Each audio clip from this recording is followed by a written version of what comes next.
welcome everyone. Welcome to the BEwell meeting, space dedicating to uncovering insights, tackling difficulties, and celebrating our successes from our life journeys. My name is Gary Marcus Judge, and I'll be the host along with Mary Berkery. The BEwell get-togethers are designed to support, share, and inspire. That's what we get these guest speakers along. Today we have Mary. She's going to be an inspirational speaker, and so she's come along to share her journey and her insights. So who is Mary? Who is Mary Berkery? Mary Berkery is a speaker, author, and coach, passionate about whole being awareness, combining coaching and equine-assisted learning to help her clients. With a wealth of experience, she offers retreats in Ireland and internationally. She's written a book entitled On Earth, a collection of soul-inspired poems.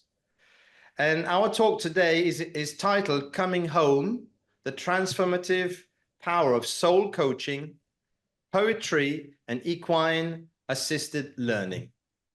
So welcome, Mary. Thank you for being here with us.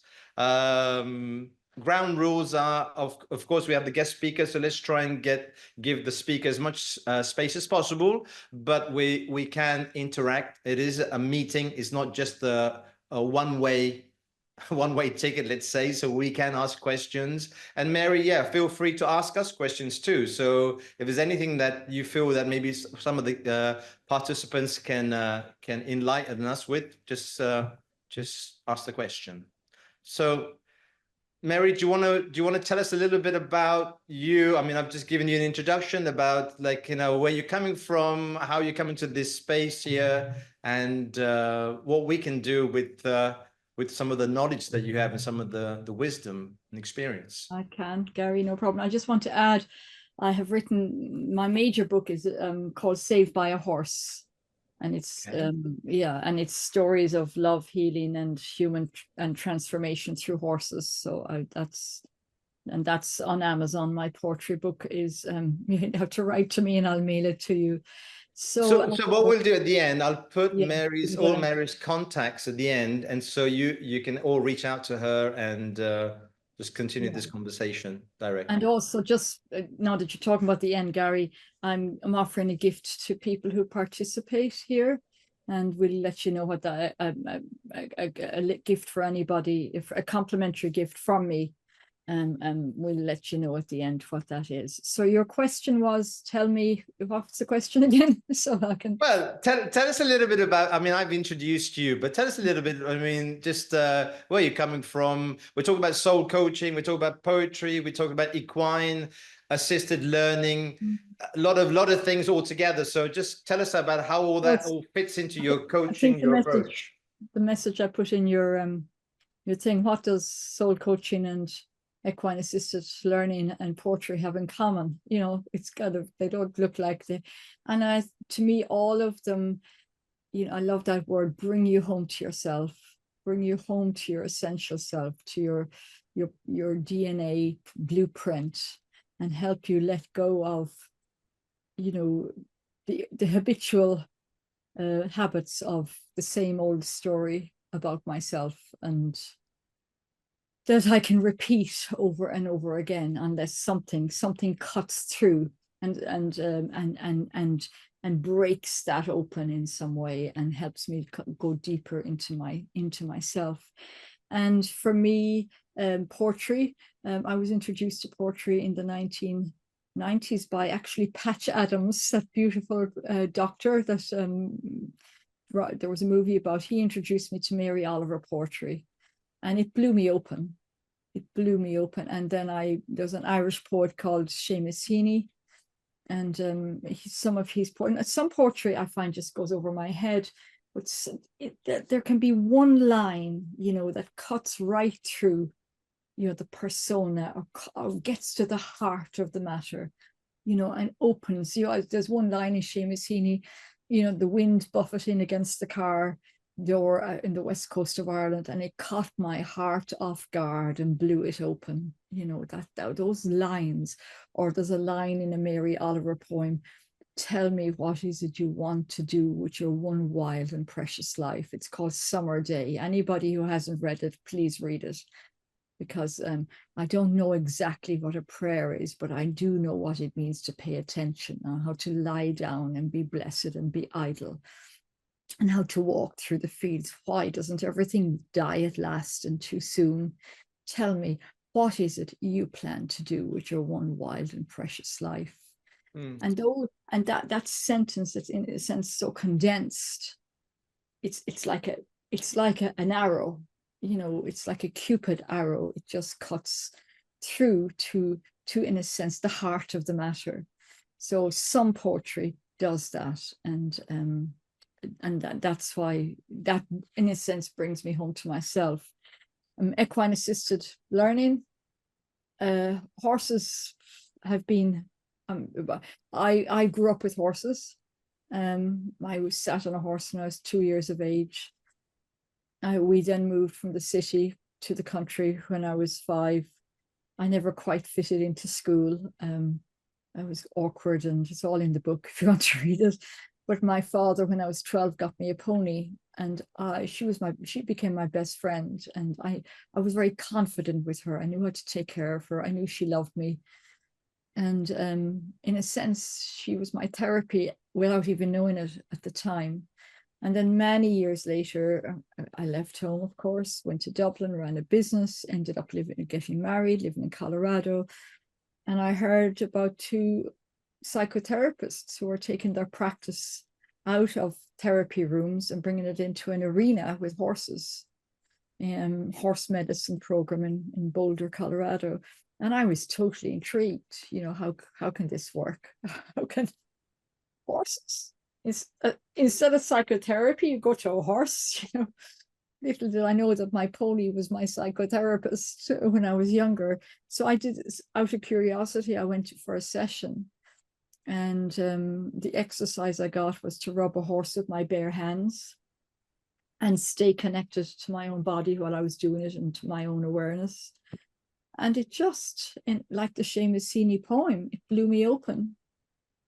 Because while I was doing it, I remembered what, in a sense, the sarcastic words that I grew up with, that the cutting words, the cutting you down to size words from one of my parents that would make, that I didn't, that I froze with, I didn't do anything with. It just silenced me.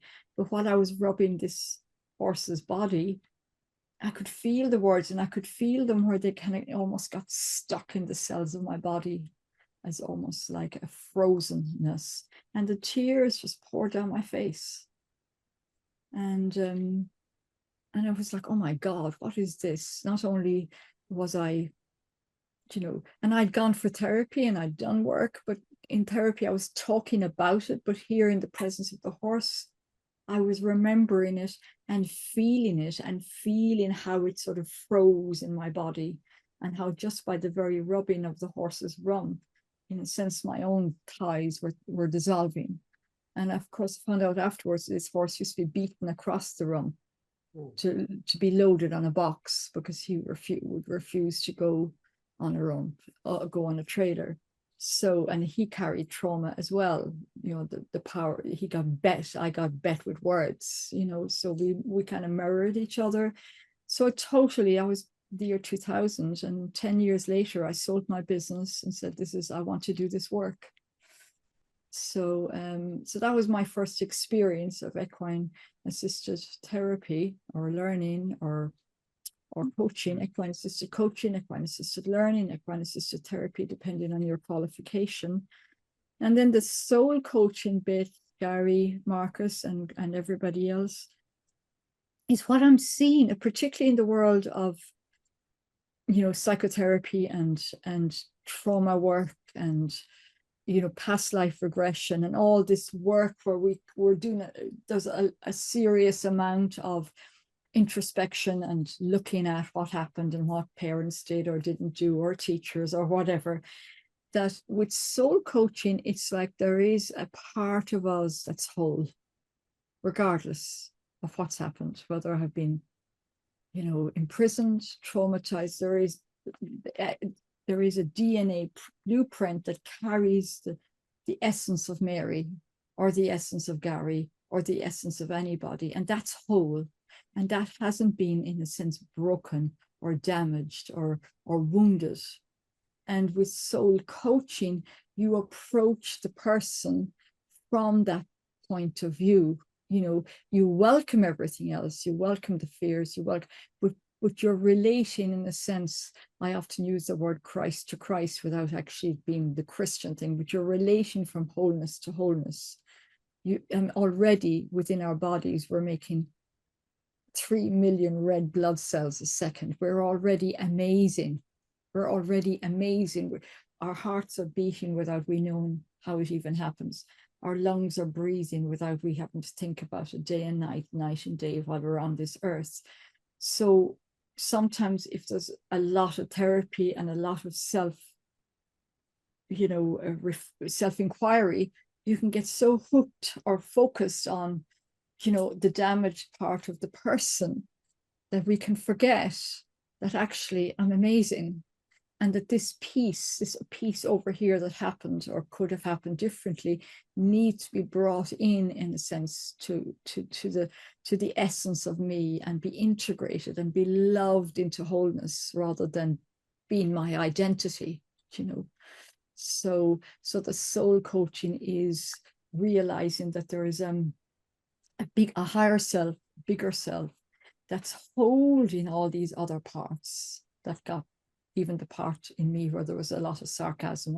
I was reared kind of in sarcasm, that's holding this part, but hasn't been totally impacted by it. And so, because if people can't get to me in person, they can have a session with me online, and in a sense, I kind of act like a horse with them. I feel, but I'm holding them, because a horse relates to the wholeness of a person can show up with a horse, two horses, and they can be dressed in their designer gear, and they can rock up in their big car or their bicycle.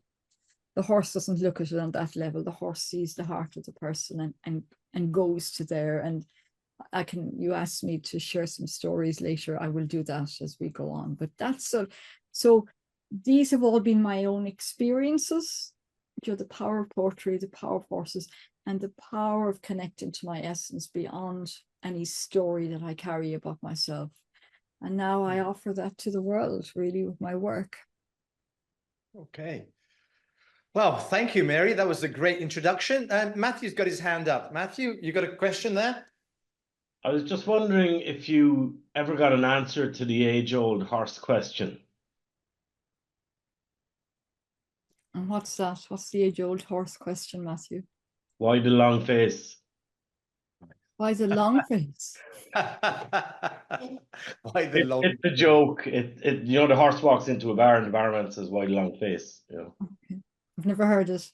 There you are. Well, I think I ruined it, but anyway. Yeah, why the long face? Well, they express a lot in their faces, actually. We were talking earlier before we came on about I live in Achill Island off the west coast of Ireland. There was a movie, Banshees of Inisherin, and another movie, and Barry Keoghan was a main actor. He was also the main actor in Saltburn, if you've seen that movie. And he said he learned everything about acting from animals because they have so many facial expressions, and when you start to read them, they may have a long nose, but you can read their faces. I mean, their ears, their eyes, even if they're frightened, you'll see the whites of their eyes, their nostrils get bigger, and their head drops when they're relaxed, their head is up when they're not relaxed. So because they don't speak English, they really express themselves, in a sense, through their faces and through their bodies, So it may look long, but when you start really looking at how nuanced it is, they are telling you everything through those faces and through those bodies. So that answers your question. Yes. Mary, tell us a little bit about the poetry, the soul poetry. How do you bring that into your coaching? Well, I mean, it's more how I've brought it into my own life, Gary Marcus. Okay. I mean, do you read that? Do you yes, in my actually? retreats, Okay. I read poetry. But I'll give you an example. In 2010,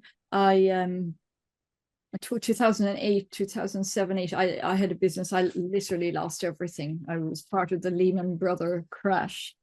And I was always journaling, you know, and so I used to do the Mary Oliver morning pages, you know, and I just said if I could only sit into a tree, I'd get the answers to this incredible loss. It was a very, very fast sort of demise of a business, you know, and some personal things as well. So I actually started to write, and it's called Autumn Equinox, this poem, and I started to write this poem called Autumn Equinox. So and if any of you get my book, the first three, whatever, not paragraphs, the first three verses are written in straight writing, and then the last one is in italics, because as I wrote, this other voice came through, and I call that the voice of my soul. So I'll read this and you'll get a sense. I sit into the crotch of an ancient oak, her leaves falling as I let dreams go and return to bare bone, she too to spine and branch. Autumn is becoming winter, death, decay everywhere. Both of us tired from the summer's show and glamour. I was in the fashion business and beauty business, and I lost it all.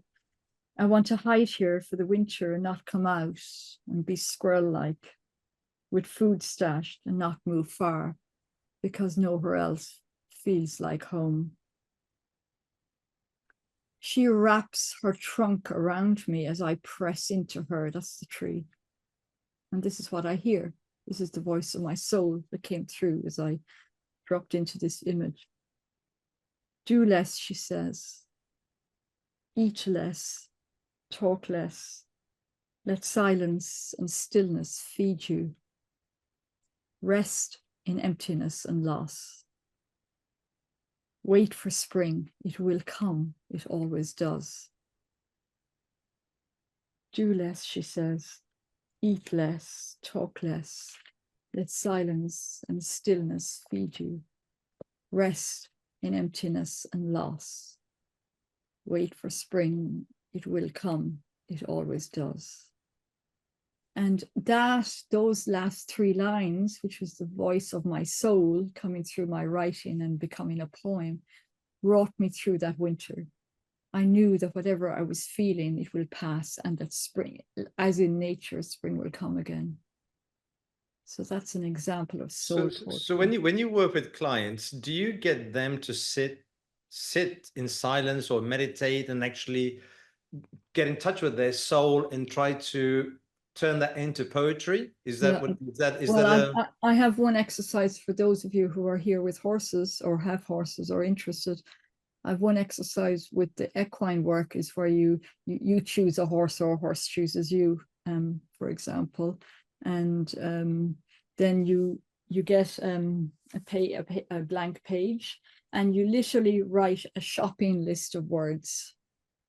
Okay, that's connected to that horse, connected to your connection with that horse and that horse's connection with you.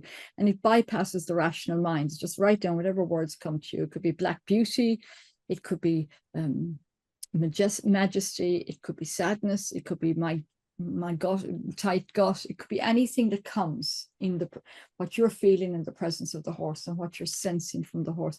You write that down, then you underline maybe eight words out of that shopping list, or 9 or 10, depending on how many words the person has written. And it's like a stream of words. And then you write out of that, you write something. And it is amazing what poetry emerges from that. And in a sense, not only poetry emerges, but a message emerges. Amazing. And it's bypassing the rational mind. And you're coming into more that intuitive mind that, you know, just write a shopping list of words. Don't think just whatever is the next word that comes. So I do that in my soul coaching work. I use a lot of metaphor and imagery. Because if a person says, I feel at a crossroads, for example, I say, okay, come on, let's stand at those crossroads. Okay, what do they look like? Which one do you think is a cul-de-sac? Which one on a body level, not on a rational level, are you more curious about? You know, that's one. The other thing I do is I work with imagery. So we will just pick, they're called image prompts. I have a sheet with, and it's part of the gift at the end, actually, a sheet of images, just of a door, you know, of doors, 20 doors. Which door do you think your higher self is calling you to? And again, it bypasses the rational mind, because, and you don't know why. And then if the door had something, if the door was a book title, what would it be? You know, what do you think is at the other side of the door? And I get them to write that down. And sometimes I can come into poetry, but the intuitive mind opens up the wisdom of the being. The rational mind, most of the time, paralyzes us. We think something, oh, I can't think that, I'm not supposed to do that. How can I do that? I've no money. But the intuitive mind can bring us beyond that kind of limiting thinking. And interesting thing, Gary, Marcus, we think 60,000 thoughts a day, approximately. 90% of them are repeats of yesterday. And 85% of the 90% are negative. So any way that we can, like, if, for example, that poem, you know, I just felt devastated. I was just devastated. And yet the poem brought in a new voice, a new thought, a new hope, and didn't allow the spinny 60,000 thoughts to run the show. So anything where we bypass that overthinking and over rationalization and habitual thoughts. So horses do it, writing does it, imagery does it. Yeah. So how do we sort of block out that external noise, Mary, to get to that space where we can actually sit down and perhaps write soul poetry, or come in, you know, sort of actually introspect? How do we get there? What do you do? Do you have any sort of practices? I think one very simple one is to question what you're thinking. Don't fight it. You can't block it. The more you fight it, the more it's like beating down a bold child who keeps rising again. Do you know what I mean? I mean, is it true? Like I had a client earlier who's going through a divorce, just a simple thing. She'd have to purchase in a house. She has had to send in 3 bank statements this month because it's all coming to a head. She's very few clients. She's self-employed, and she hasn't. So there's nothing in her. Not much money has gone into her bank account. Do you know? And she's had gone into a total spin. That what happens if they ask for a 4th month of statements? But they'd already asked for 3 months, and those 3 months were good. So it was like, has it happened that they've asked for the 4th month? Do you know what I mean? Will they ask for the 4th month? They normally, banks, when it comes to mortgages and whatever, ask for 3 months of statements. You've already that submitted. And she suddenly started laughing. That what her thinking was doing was creating a scenario that actually didn't exist. So, and then if it did exist, she would deal with it. You know? So it's very good to catch the thought and just, in a sense, eyeball it. So is it true? Is it true that if I pick up this phone and make this phone call, that I will have to leave my job and lose everything? You're just making a phone call about something. With that, I call it the inner terrorist attack, actually. That's my word for it. Is it like sometimes when you just face it down and you question it, then it loses its power, and it's a way of dismantling that one of those habitual 60,000 thoughts. Is it true? And what happens? The next question could be, what happens if I believe it?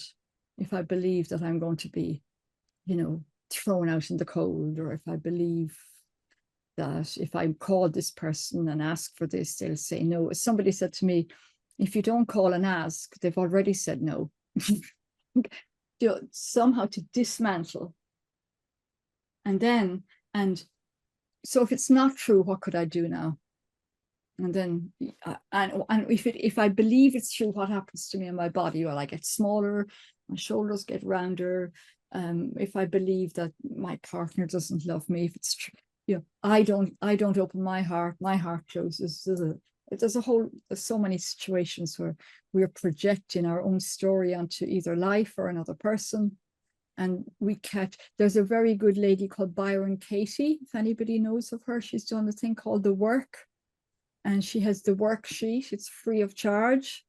And, you know, it's questioning your thoughts and dismantle one thought at a time. That's a lifetime journey. And their habitual thoughts, sometimes they come in ancestrally. If we have the power, if we can make 3 million red blood cells a second without thinking about it, we have the power to penetrate these thoughts and dissolve them. But I don't think, Gary Marcus, you dissolve them by fighting with them. No, it's just sometimes you try not to go down there because you don't want to attract the bad. So you actually don't look at that. You say, I won't even ask that question because if I do, it could become reality. The other side of that is there's a person says you have a kind of a 5 seconds to catch the thought, as you said, before it becomes, in a sense, it's like the analogy of a car going downhill. You know, if your car, you get to put on the handbrake and the car starts to move, you actually have about 5 seconds to jump into the car and pull on the handbrake. But then it gathers momentum and then it's become a runaway train. Our thoughts are like that. If you catch that thought, as you've just said, and either say, that's ridiculous, before it becomes a runaway train or a runaway car, you know, and then what can I think about? Then to align to your higher self. What thought can I think about today? I'm a beautiful person. All is well in my world. I have all I need today. You know, everything is well in my world. I have woken up, you know, yes, all is well. And you live and you literally live that thought. Sort of rewire your neuroplasticity, because that's the truth. The truth is, I'm sitting here on a Zoom, you know, listening to somebody speak. I'm fine. I'm warm. I'm cozy. I'm not, you know, or I'm walking like Stephen is, you know. I don't know where Stephen's going. I think he's just robbed a bank or something. He's got his, you know, he's got his loot over his shoulder and he's going into the jungle or something by the looks of it. Let me just share an incident that happened to me yesterday. I took my son to Milano, because I live in Italy, and he had a test, an entrance test for a college that we're going to send him to, hopefully next year in the UK. And we went there by train, just me and him. And my wife had asked me to ask a question to the admissions officer. Ask the admissions officer, if he were to fail his school year in Italy, will he still be admitted to the college in the UK? Now, I didn't have any doubts in my mind that he will fail. So I said, I didn't even think of the question. For me, he's gonna go through the year like most people do. He's not a genius, but he's not right at the end of the class. So he's gonna go through. So I didn't even think about the question. So we went there, we had the admissions test, and everything went well, and we'll know the results at the end of the month. However, when I got back, the first question my wife asked me was, did you ask the admissions officer what would happen if he failed the year? But it was like something that we were just going back to what you were saying before. It was something like asking for the 4th month or whatever, asking the bank. It's like it wasn't on the agenda. I didn't even think that I would have to ask that because it didn't cross my mind. But yet she was thinking, what would happen if he failed? But you're already putting things down that are not going to happen, might happen, but you're already creating like some doubts in the boy's mind. So I didn't speak about that at all. We went through the test and we got home, and we'll know the answer at the end of the month. Just sharing sometimes when we go beyond overthinking and, you know, sort of going. Yeah, I mean, it is a form of, I call it a form of madness, and it's back to horses again. All animals actually, and in a sense nature, live in the present moment. Okay. They do prepare, because I now work mainly at Liberty with horses, and I give horses a choice to go into a barn or a shed. They don't get locked into stables anymore in my world. So they can anticipate storms. We were talking earlier about that movie Hereafter and the tsunami. All the elephants and the flamingos had gone inland the day before the tsunami. So it isn't that they're kind of just naively living in the moment. If they feel, not think, if they feel something coming, they'll take action. With my horses, if there's a storm coming, they'll be gone up into the woods. They don't want to go into a barn. They'll be gone before, the other way, before a storm, it's really still, often before a big storm. They're gone. They've gone up into the woods the day before, because they have that sixth sense. We have that, but we've lost it. So then we've gone totally dependent on this rational mind. Well, what will happen if my son fails in a year's time? And it takes us away. The mind takes us away from the moment. You know, that's what it does all the time, rather than being here now, enjoying your train ride, enjoying meeting all these new people, you know, supporting him, encouraging him. If he does fail, you'll deal with that when it happens. Yeah, I think we're trying to have everything in order. So we're anticipating. And it is, I have now, because of a bit like Barry Keoghan, because I observe animals a lot, it's actually a form of madness. It's a form of insanity that in our minds of what'll happen if that the bank want a fourth month of sin, and normally banks want 3 months, and then they've ticked a box and it's done. What'll happen if what? And we drive ourselves in a sense around the twist, and we're not here present to this call or to this person in front of us, or to, you know, the task at hand, because we're split, you know, in 10 different directions. Yeah. Mary, Debbie's got a hand up. Debbie, you got a insight, a share question? Yeah. I listening to you, your story about your wife, and that question about the child, and you know, my mind goes at 300 kilometers an hour sometimes, or per millisecond. So the connection that I made was that on the one hand, it's this so-called law of attraction that you're afraid of, that if you think bad thoughts, the bad things will happen. That's the one side, but actually more on a more rational side of things. I would say it's this feeling of wanting to continue to have control. And that is something that you don't actually have with horses, only to a certain limit. Just for you, Mary, Gary knows this. I've bred horses. I've had horses for 40 years now, and those are my babies up there. Oh, beautiful. And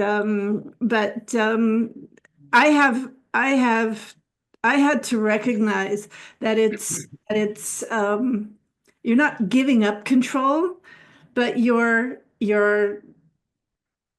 have to be convinced of what you want inside of you. You have to be what it is.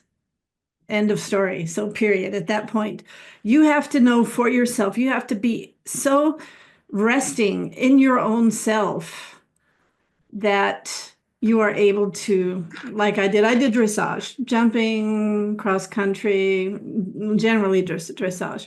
But to get to that next step, you're always constantly questioning yourself. That's what we all do. We're always wondering, oh, could I have done this? Should I have done that? Coulda, woulda, shoulda. Had I done, would this not have happened? And so on and so forth. And how much time did I waste? And I think one of the first lessons I learned when I started writing back 1,000 years ago was that I only had an hour after work, more or less. I wanted to make sure that the horse was moved at least for 1 hour, got his exercise for 1 hour after work. And I would go, I was there in a rush. My mind was still at work. I was still in the traffic jam. My mind was all God knows where. Changed clothes, cleaned the horse, got on the horse, went into the arena, started riding, whatever. And some point along the line, it was a 4-year-old back then, somewhere along the line, I figured out, you know what, that 1 hour is going to pass whether you do something or don't do something, whether you are motivated or not motivated, whether you work hard, whether you try to do, I don't know how many half passes in canter or something, doesn't matter what you're trying to do. This 1 hour is going to pass. So why not make it as nice as possible for yourself and, on the side for your horse. And so that this 1 hour will pass is something that has been with me forever since then.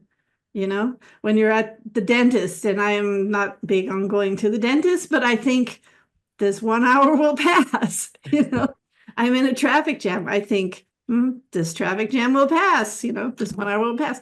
This is one of those things that I actually learned through the horses. Anyway, but to come back to what I was thinking, what was triggered. So Debbie, is that what you say to yourself when you get to that point? This will pass. Is that what you say? Is that your the code? I actually moved along. I actually didn't want to. I digress. I actually wanted to say what was really rewind a little bit. Was this feeling of the question your wife has is she wants to have control. I think she wants to know that what is going to happen if he doesn't finish school as you would like or she would like for him to. What will happen in the future with that? With his missions, will he able? And that is something that they probably would have given you an answer or not if you'd asked the question. But the thing is that it's about control. It's about I want to know what to do next. What do I have to do next? And I think it's a control question. I think, Mary, I don't know, you can tell us if it's true or not, but when you're working with horses, you learn to give up control. You learn to, how can I say, well, it's not totally giving up control. It's this observation thing. It's this feedback thing. It's this, where do I right now thing. I don't know. You can help me, Mary. You say.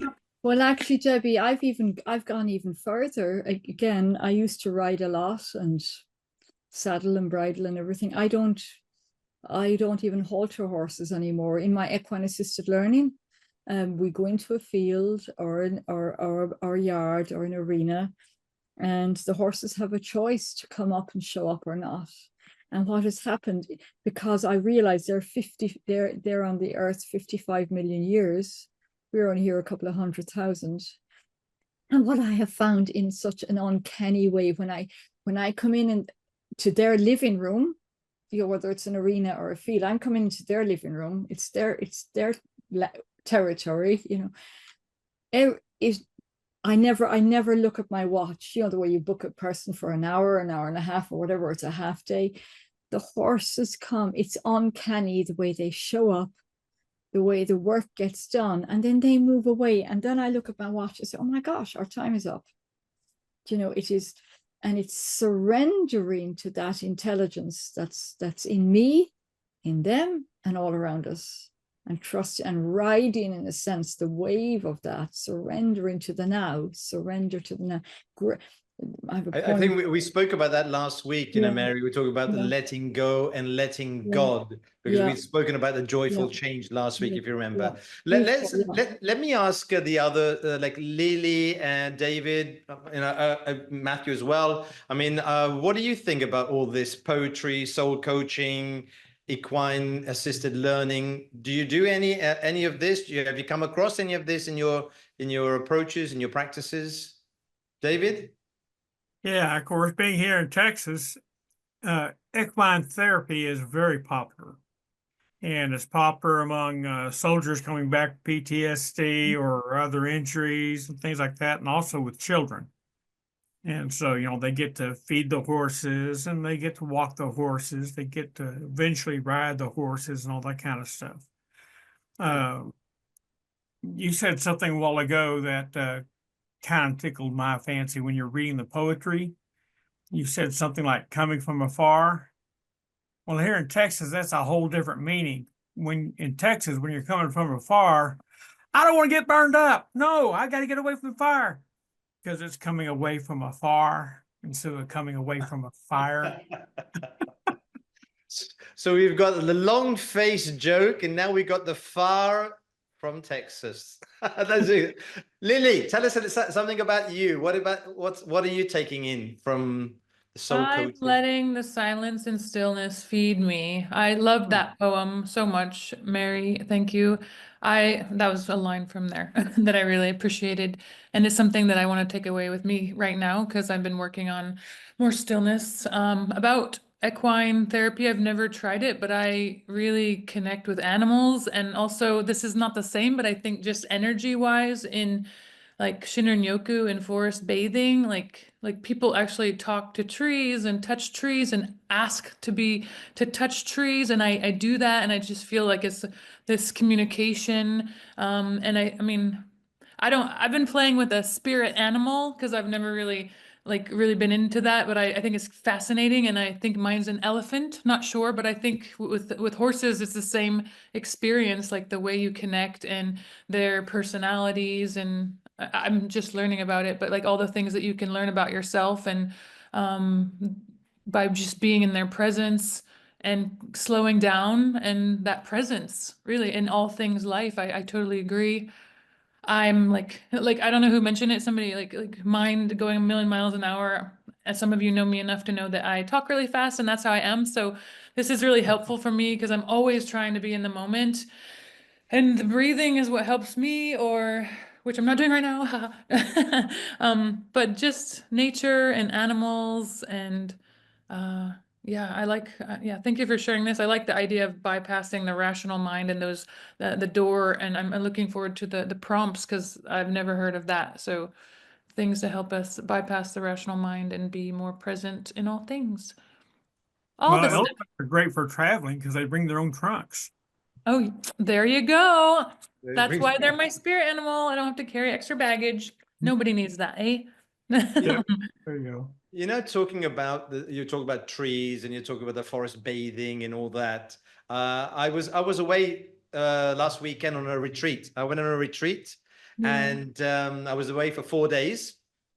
And I actually posted something on LinkedIn. I don't know if anyone saw it or not. I took a photograph because we were in this retreat, and at a certain point, it was guided. It was a guided retreat, and this woman was talking about different things. And one of the exercises was to actually go out in this beautiful, big retreat like place and find a tree. And I thought, find a tree, find your tree. And I said, oh, come on, it's all that woo-woo stuff, like, you know. But what had happened the day before when I got there, I'd taken a photograph of a tree in this big barren landscape, and it was a beautiful tree, but I never really gave it any thought.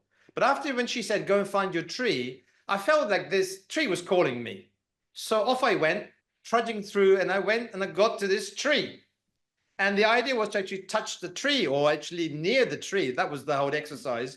But then when I got there, I found that the tree was on the other side of the wall.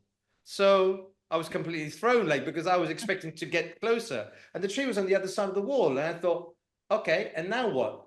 You know, the tree called me. So I took a photograph of this tree, and I put it down on LinkedIn, and I wrote the words actually that came to me in a strange way, because I'm not a poet, but it was just, I was just looking at this tree, looking at this wall, looking at the landscape, and these words just came into me. I don't know, it was whether it was a miracle or whatever, and I wrote it down. Can you read it? And you can find this on LinkedIn. And Can you and read it see, now, Gary Marcus? Can you read what you wrote? yeah, I mean, the thing is, when you feel a calling, that was what I wrote. It said, you called me to photograph you, to capture your beauty. This is me talking to the tree.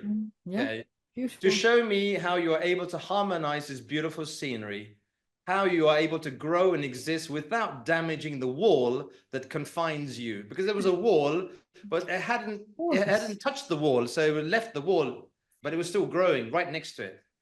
You called me to show me your splendor, your autumn colors, and symmetric leaves and branches, all in perfect balance with its surroundings. You called me, and even though I was not able to hear near you or touch you, I was able to admire your majestic aura and appreciate the beauty you bring to this barren landscape. Now, this is not me, seriously, but Well, you know, it is.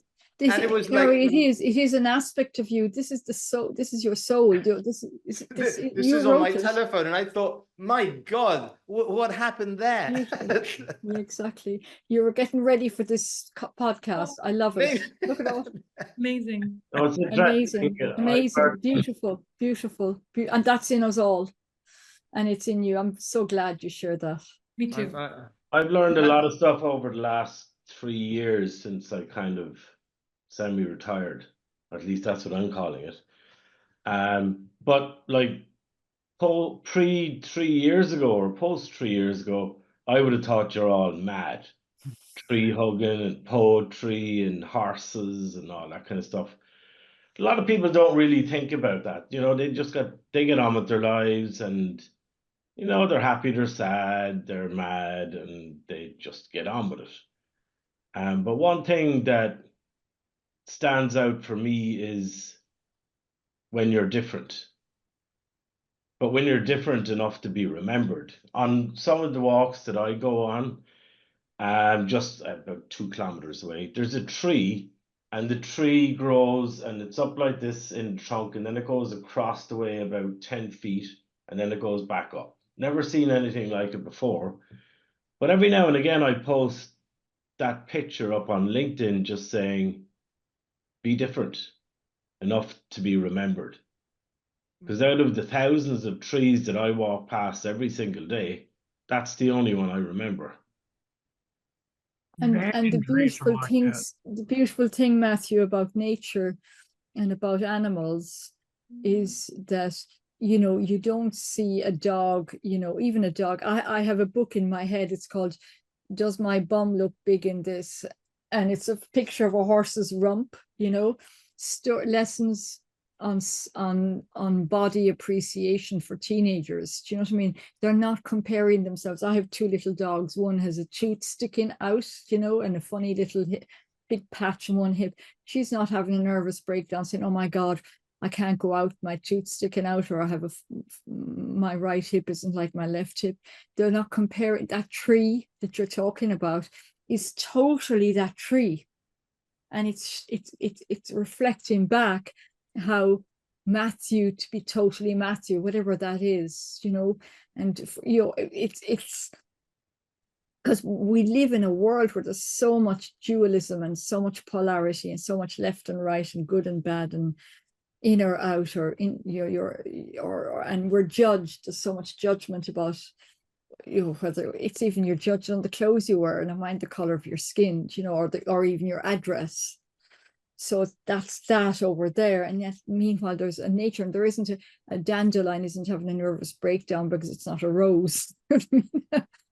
You know, it's just that kind of beautiful sort of all-inclusiveness in this world that's available to us, whether it's walking in a park or whether it's walking by the sea, or whether it's even just looking. There's a beautiful book I can recommend. It's written in the 1950s, and it's called Kingship with All Life by John Boone.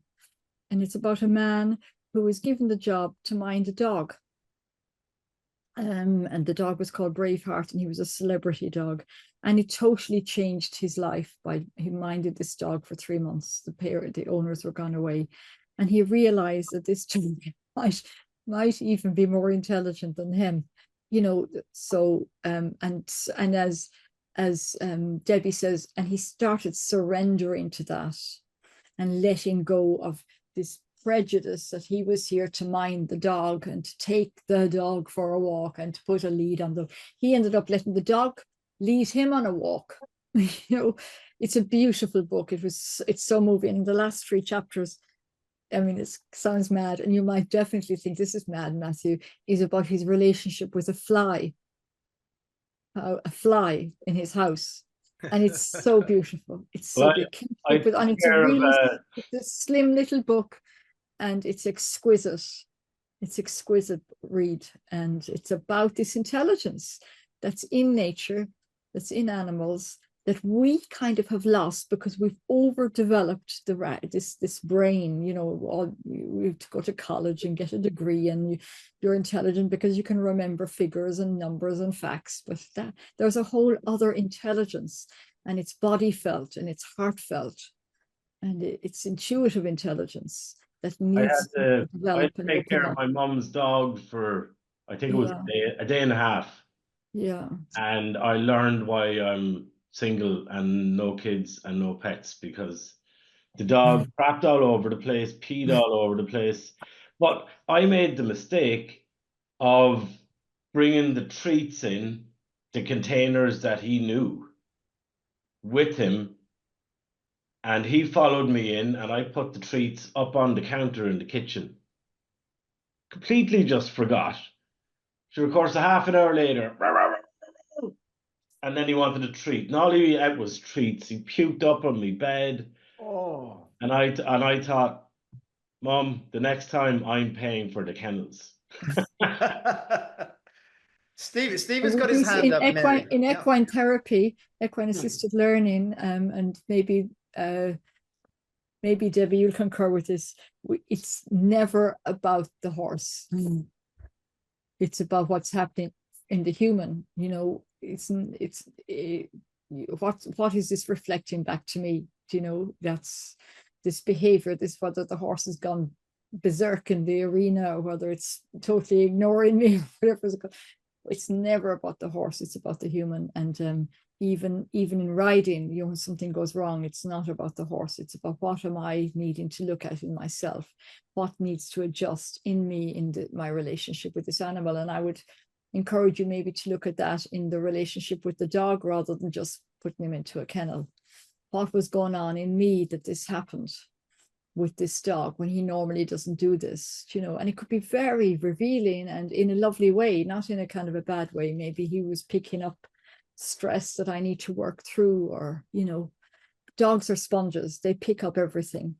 They're kind of like, a friend used to say, when you go into a house, don't ask the humans how they are, tune into the dog and you'll find out what's happening in the house. You know? So, That's a good advice. yeah. Stephen's got his hand up, Mary. Let's listen to Stephen. What have you got? So it's interesting when you were talking about inviting, you know, you were talking about inviting the horse in, and I said, well, I don't have a horse, but then all of a sudden a whole herd of deer crossed the street. So that, you know, the animals, and two of them were coming right up to me. You know, so and they were acting as though they didn't have any fear. So a couple ideas come up, and then we're talking about the trees. And as we were talking about the trees, my neighbor just up the street passed away 2 weeks ago, and her husband had passed away a year ago before that. And there was a tree that they especially loved. It was a huge oak tree, which is quite strong. And that tree is laying over on its side now. I heard a crash about a couple days ago, and it didn't break. It pulled up from the roots, which is for oaks is almost impossible, right? And it makes me wonder: is there a connection of the energy? And to go with what Lily was sharing about her spirit animal being an elephant, I had a discussion with Stuart Elliott, he's in China, but he grew up and he went across Africa. He went from London he wanted to cross Africa, the continent. And he tells stories about being out in the bush, and one of the experiences, he was out on the brie, I think they call it, it's the barbecue, and he was getting ready to light it with the wood, and there in the woods was the front of an elephant. And his first thought was, I don't want to light the fire because it would be rude to the elephant to light the smoke. And as he was standing there, he felt like there was communication that was going on. And as this communication was happening, then all of a sudden other animals started coming out. There was an antelope that came by, and like a hedgehog. Well, I don't know what it was. It's one of one of the ones from Lion King, one of those animals. And they just the animals just kept moving by, and the baboon came by, and all these other animals came by. And he had this full conversation in the silence with this elephant. And while he was talking about that, I was actually having a conversation with this little bird. I go, I want to have that conversation. And there was a bird outside my window. It was in springtime. And I had this conversation. I just said hello to the bird in my mind. It was no verbal, but just kind of a feeling. And this bird, he started just landing on the right outside the window. And he was there, and he would like peck at the window. And then I thought, well, that's odd. But I felt like he was saying hello. And then, I don't know, maybe a day later, it was a little while later, he brings his his wife, his girlfriend, and they build a nest right there in the corner. But I felt like that there is this whole sense of there is communication, there is energy, and I think if we're open to the possibilities, it doesn't mean that it's always true, but I think there's far more often than not synchronicity of some of the things that are tied together, like the favorite tree of the couple that passed away now laying over on its side. Um, you know, so many different stories and things like that, and then the animals, the deer, all of that. I think it's related. I think we're just scratching the surface around our interconnectedness, you know, with all of life, and we have been, we have been so arrogant, really, in our superiority, and rather than in mutual respect for all life, and that book Kingship with All Life, there's a story in it of a woman in San Diego Zoo who used to go in to a room of vicious snakes, and just by standing, being really quiet, all the snakes would calm down. And she went in with that respect, that these are sentient beings, and if I can go in respectful way, they're not going to attack me, and they never did. And she was brought to work with animals who were aggressive. And there's another lady called, it's really worth watching, Anna Breckenbach. Her story with Diablo, a Black Panther. If anybody has seen it, it's called Anna Brecken. She calls herself an interspecies communicator. And there's just a story of a very aggressive Black Panther. But when she, how her connection with him just totally changed everything, because she recognized him. She didn't do anything. She didn't try and control him. She recognized him, saw the essence of this animal, realized that he was called Diablo, and he told her, I want my name to be changed. It doesn't suit me. And I've had that experience with a dog, and I had that experience with a horse who told me I don't want to be ridden, even though I now got a bitless bridle for him, and I got a felt saddle instead of a traditional saddle.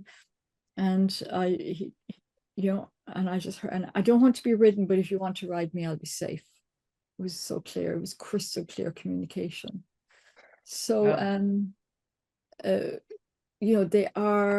they communicate all the time. We're the ones who are not open to it.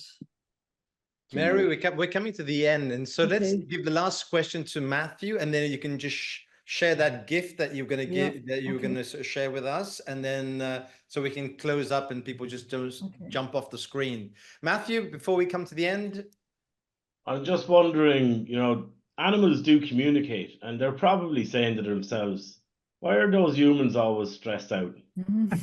Probably.